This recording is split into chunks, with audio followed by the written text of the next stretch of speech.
My name is Ron White, Director of Engineering for Lamplight Farms. We are a company that produces indoor and outdoor flame-based products.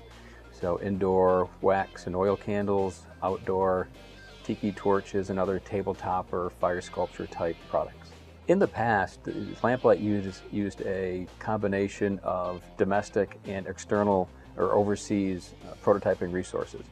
What we had found over the years was that that process is time consuming, and because we work on such tight lead times from our retail customers, we needed to find ways to make that process go a lot faster and far more cost efficient. So after some investigations of different units, the use of a 3D printer seemed to be the logical next step for a Lamplight to move forward.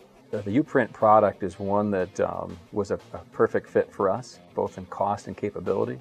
Graphic systems went above and beyond in getting the system to us quickly. The startup time was incredibly short. It was actually very simple. I installed the software myself on my machine, and within 2 hours I was pretty proficient with the software. It's really easy.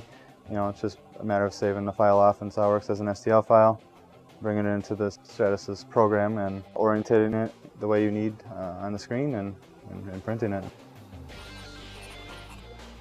By having this 3D printer, when we printed this concept, we tried it, and there was we found that there was an error in the part. We needed to add an extra flange to locate the part. We would normally send that to one of our Chinese vendors, and they would prototype it for us and possibly even start tooling, and we wouldn't find out we had that problem until we tooled the part and had it sent here and tried it. So this machine here actually saved us a lot of money and time and tooling. We can cut the iteration time virtually in half, as well as the cost, because we can finish off some of these internally versus paying somebody on the outside to complete that finishing process. The parts themselves actually worked out very well from a durability standpoint, where we can now apply metal components, certain finishing techniques like paint and water decals and such. So it's a very versatile system that allows us to be able to create a full-size piece. This piece here, this was actually printed in a 3D printer. What we did was we had it sanded down and painted, and you can't tell that that was a prototype.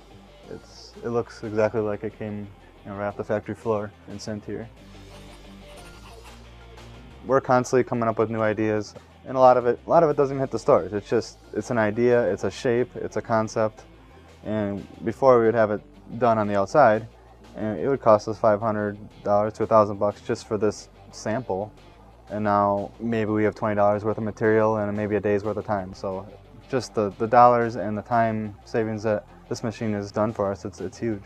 Development times, we've cut literally almost by 2/3 the time it takes to get a finished model from the 3D printer to something that we can show marketing fully painted and assembled. We'll easily save 50% based upon what we used to pay for either a domestic or an imported prototype versus what we can do here in-house.